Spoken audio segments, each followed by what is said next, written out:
In the early months of 1994, a series of brutal killings unfolded quietly along the eastern United States. The victims lived alone, trusted the wrong person, and were attacked without warning inside their own homes. That offender was Gary Ray Bowles.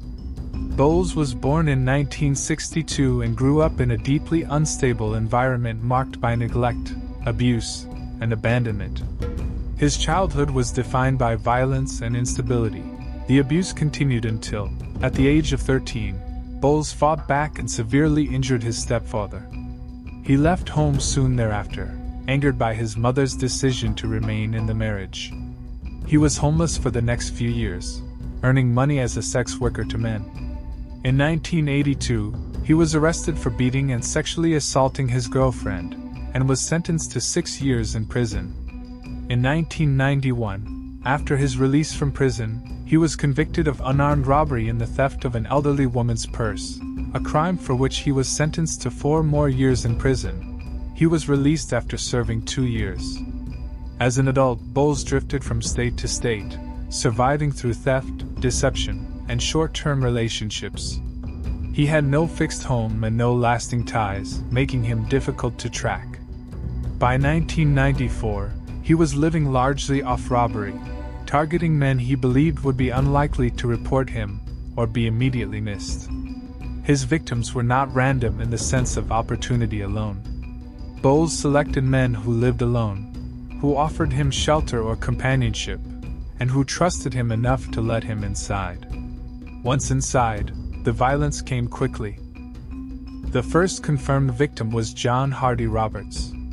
On March 15, 1994, in Daytona Beach, Florida, Bowles killed his first known victim, John Hardy Roberts, age 59, who had offered him a temporary place to live. Bowles beat and strangled him to death, and then stole his credit card, which he later used in Kingsland, Georgia, and Nashville, Tennessee. Police soon considered him a suspect after finding his fingerprints and probation records at the crime scene. Less than a month later, Bowles struck again with the same method.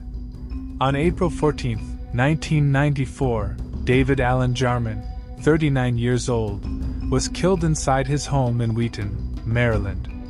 Jarman lived alone and was known as friendly and trusting. He allowed Bowles inside, unaware that he was letting in a man who had already been killed.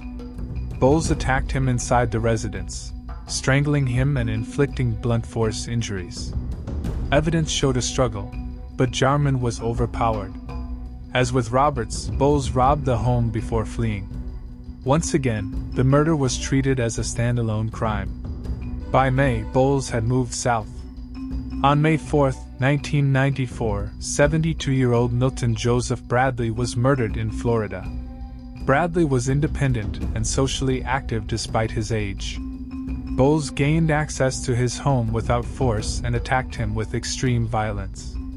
Bradley was beaten and stabbed far beyond what would have been necessary to incapacitate him. The brutality of the scene deeply disturbed investigators.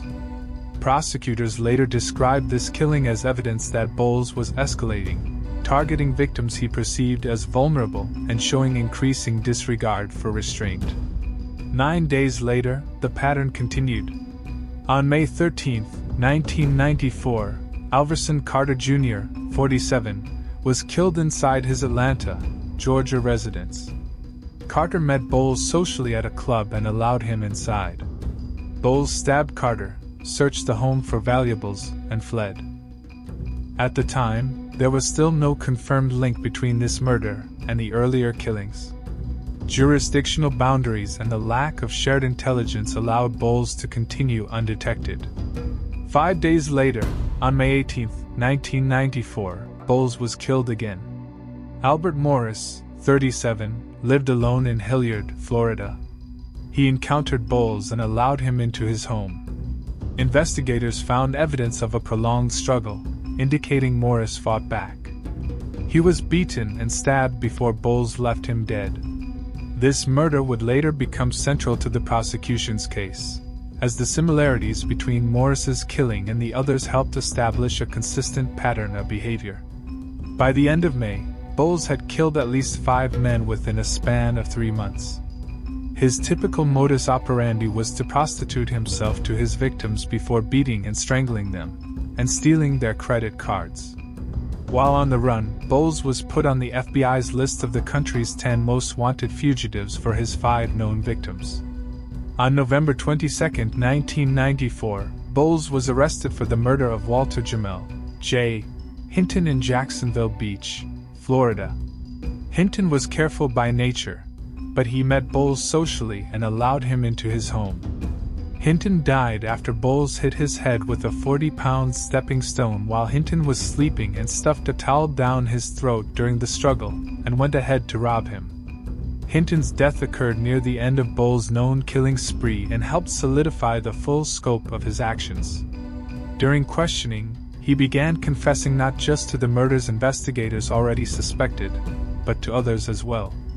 Some of these claims could not be corroborated and remain unverified.